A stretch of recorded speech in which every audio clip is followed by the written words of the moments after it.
The goal was to find a sustainable way in which Muslims can come to terms with their status as a minority, either in the West or in other parts of the world. If you think of it, 25% of the global Muslim community live in conditions of being a minority.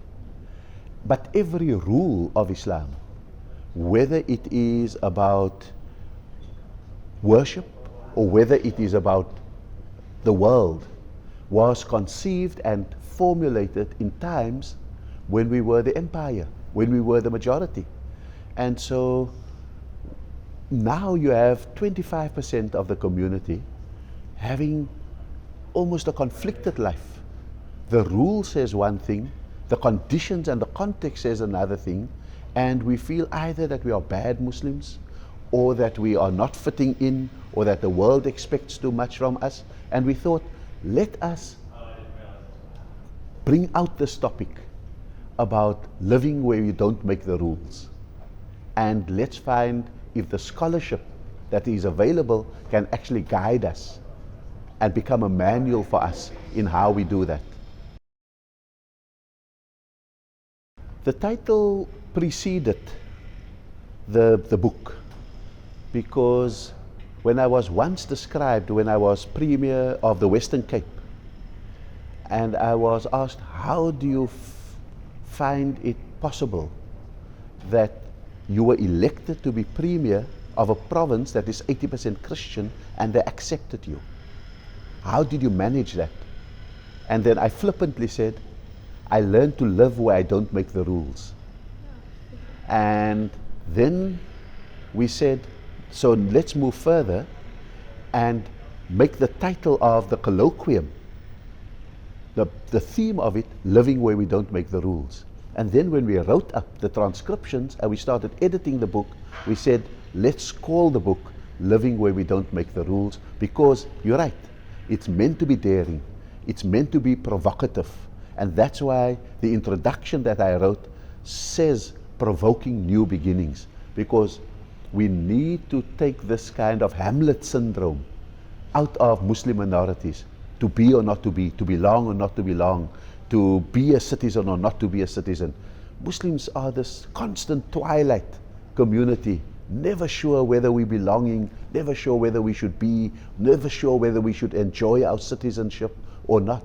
And that's why I think we deliberately set out to provoke.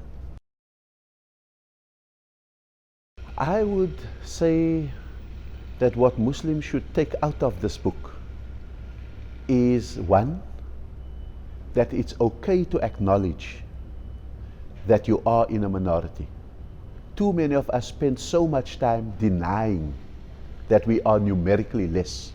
Being numerically less does not ipso facto lead to being psychologically less. But when you imagine yourself not to be a minority, you create expectations of that society for you, and the only result can be disillusionment. When you don't conceive of yourself as a minority, you think that the world should treat you fairly, that the world should treat you seriously. But that's not happening. And therefore, when you acknowledge your numerically less status, you begin to plan for it. You begin to say, okay, so how do we sort out halal food? How do we sort out abattoirs? How do we sort out personal law? How do we sort out places of worship? But if you have a superiority mindset, you think it should just fall from heaven.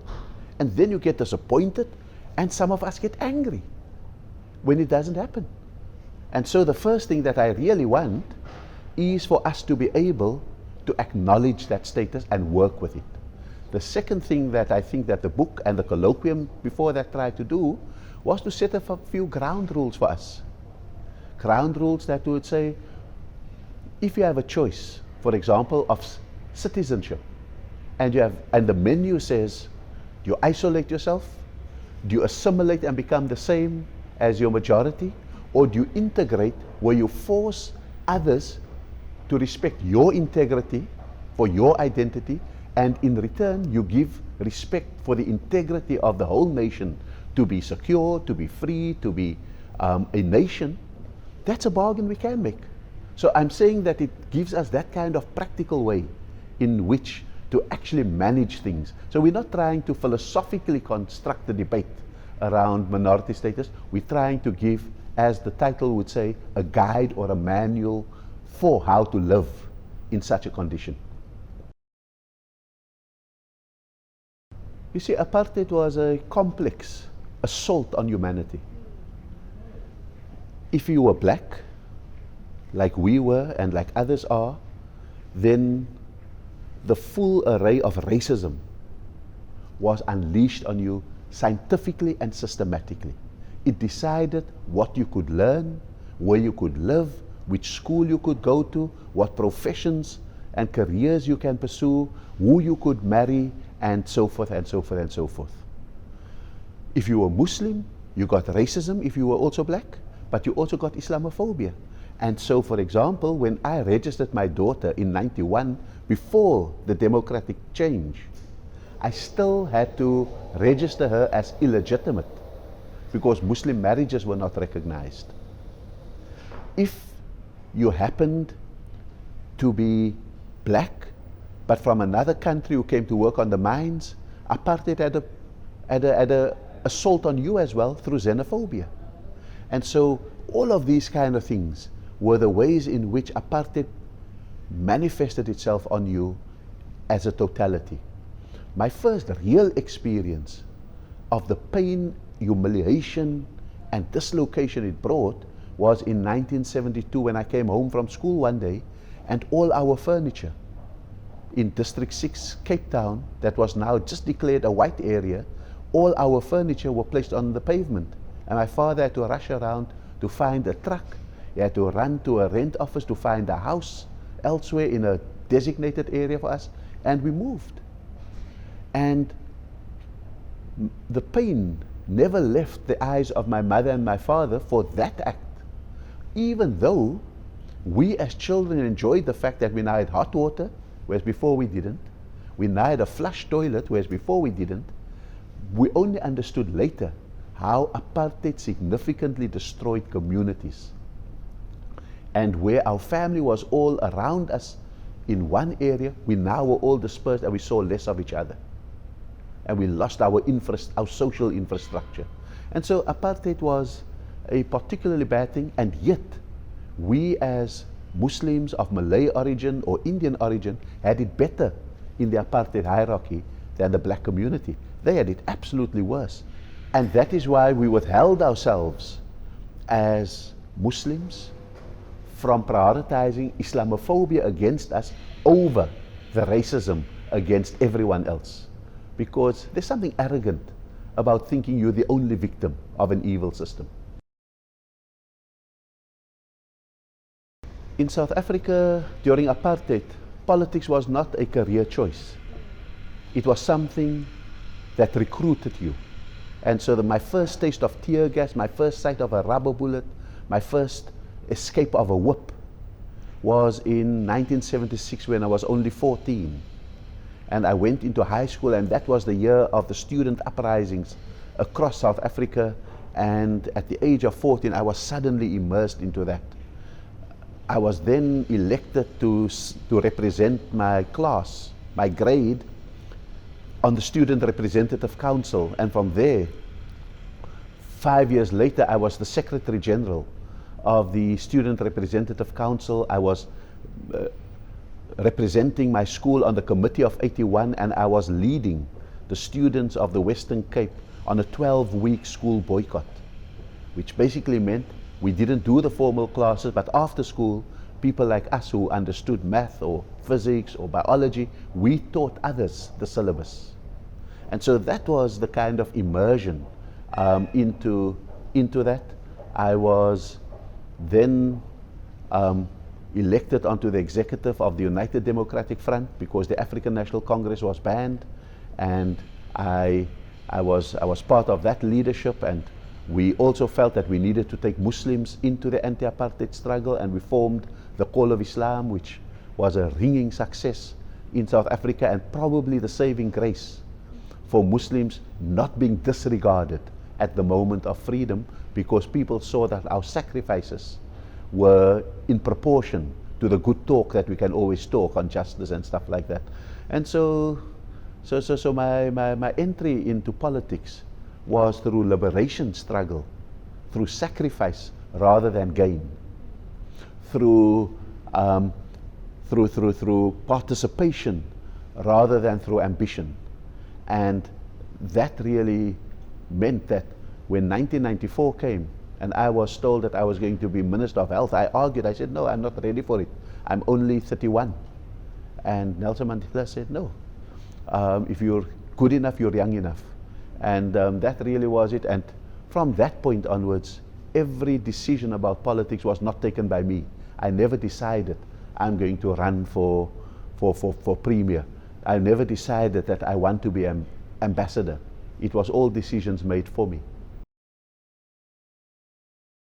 I think being a Muslim in the 21st century requires, firstly, that you understand Islam as a set of values before you understand it as a set of rules.